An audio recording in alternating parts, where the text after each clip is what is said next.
Kung gusto mo ng medyo bulky na motor, modern and elegant ang forma, mababa ang seat height kaya perfect na perfect sa mga rider na hindi katangkaran, matipid sa gasolina at hindi ka bibitinin sa performance. Ito ang Honda PCX 160 ang para sa'yo. At sa video na ito pag-uusapan natin ang kanyang specs, features at kung magkano na lang ba itong Honda PCX 160. At pag-uusapan na rin natin kung sulit pa bang bilhin ang Honda PCX 160 ngayong 2025.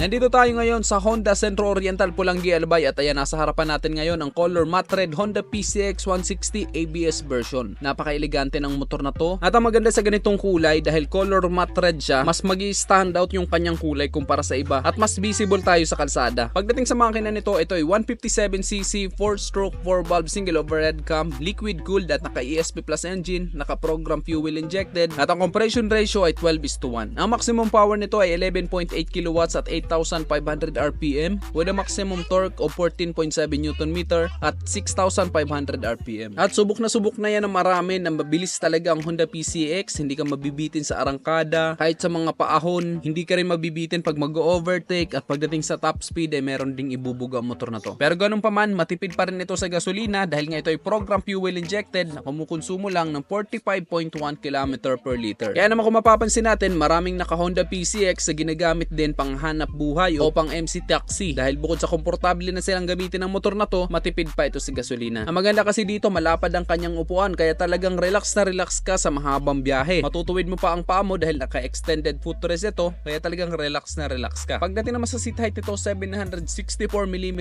lang kaya perfect na perfect talaga sa mga hindi katangkaran na gustong makapag-try ng mga lalaking scooter. Pagdating naman sa timbang nito, 131 kilos. Although may kabigatan siya pero hindi siya mahirap i-double stand at hindi ka rin mahihirapang itukod-tukod ang motor na ito. Maganda na rin na malalapad ang kanyang mga gulong na nakakadagdag na rin ang kanyang stability. Ang sukat ng kanyang gulong sa harapan ay 110/70/14, sa likod naman ay 130/70/13. Then of course ito ay naka-tubeless na. Then ang kanyang suspension naka-telescopic fork sa harapan, sa likod naman ay naka-dual shock. Then meron pa itong safety features na anti-lock braking system dito sa harapan na kapag biglang nagpreno ka at napiga mo ng malakas ang preno sa harap, hindi ito mag-i-skid at hindi maglalak, smooth pa rin na magiging tigil mo. Sa likod naman naka-disc brake din. Bukod pa doon, meron pa itong HSTC o Honda Selectable Torque Control. So pareho ang kanyang safety features sa Honda ADB 160. Then ang ganda ng kulay ng kanyang mugs, color gold, no? Kaya mas lalo itong naging premium tingnan, mas lalong naging elegante. Then kung magpapagas ka naman, nandito lang sa harapan ng kanyang tangke. Ang fuel capacity naman nito ay 8 liters. Kaya hindi mo lang kailangan buksan ang upuan mo para magpagas. Meron pa itong bulsa dito sa harapan kaya pwede ka na maglagay ng cellphone mo at napakalalim ng kanyang bulsa dito sa harapan kaya safe na safe ang ilalagay mo kasi kasya dito ang 1 litro na tubig. Meron na rin itong built-in charging port kaya pwede ka na mag-charge ng phone mo. USB Type-C na ito, ang kailangan mo na lang ang cable kung ikaw ay mag-charge ng phone. At ayan, 'di ba, naka-naked handlebar kaya napakagandang tingnan. Bagay na bagay talaga sa kanyang forma. At ang maganda kapag ganito naka-naked handlebar, mas madali ka makakapaglagay ng mount kung ikaw ay maglalagay ng cellphone holder, camera holder o kahit ano pa na ilalagay mo diyan. Naka-fully digital display na rin ang kanyang meter panel at ayan, napakaganda, very futuristic, madaling maintindihan. Pagdating sa kanyang headlight, naka-LED na ito, maliwanag ang kanyang buga at napakagandang tingnan nito kanyang DRL o daytime running light. Sayang lang hindi natin ma-activate dahil hindi nakalagay ang kanyang baterya. Pero alam ko namang familiar na kayo sa ilaw ng Honda PCX 160. Then bagay na bagay dito kanyang windshield. Ayun, diba? Sa harapang bahagi pa lang nito, napakaganda na, very premium talaga. Pagdating naman dito sa kanyang taillight, naka-LED na rin yan. Then pa X-shape yung design ng kanyang taillight. Then yung kanyang mga turn signal lights ay nandun sa loob. Meron na rin itong built-in hazard lights. Nakakilas na rin ito. Meron pa itong answer box system and anti-theft alarm na kapag may gumalaw sa motor natin, tutunog ito. Pagdating naman sa presyo nito, ang kanyang cash price dito sa Honda Centro Oriental Pulangi Albay ay 151,760 pesos. At ang minimum down payment nito, dating 20,000 pesos. Ngayon, 15,000 pesos na lang. At ang magiging monthly installment mo naman sa 36 months ay 6,893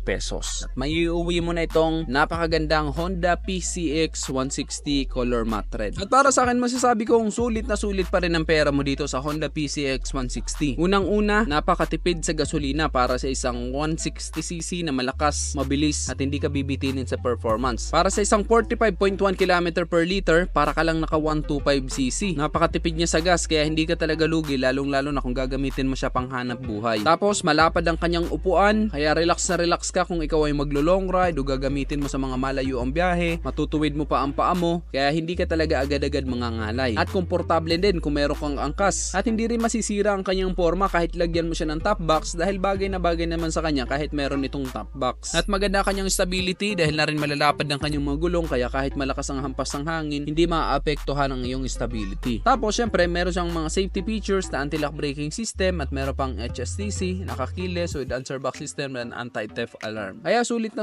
rin talaga para sa kanyang presyo. Then kung mapapansin nga natin, ang dami ng naka Honda PCX. Isang dahilan lang yan na maganda ang Honda PCX kaya maraming tumatangkilik. Pagdating naman sa mga pyesa, hindi ka mahihirapan dito sa Honda PCX 160. Kung nandito ka naman sa Bicol at naghahanap ka ng pyesa, mga genuine parts ng Honda PCX 160 o kahit anong motor, available po yan sa Speedtech sa Legazpi City. Ikaw, anong masasabi mo dito sa Honda PCX 160? Nagustuhan mo rin ba ang motor na ito? Isa ka rin ba sa nagbabalak bumili ng motor na to? O meron ka ng ganitong motor? I-comment mo naman sa baba ang iyong experience kung meron ka ng ganito. Then kung nagustuhan mo naman ang video nito, just hit like. Kung bago ka lang sa aking YouTube channel, huwag kalimutan mag-subscribe. Click mo na rin ang notification bell para sa mga susunod kong video ay updated ka palagi. Yun lang guys, hanggang sa muli, ako si Rosgo TV. Ride safe always and God bless.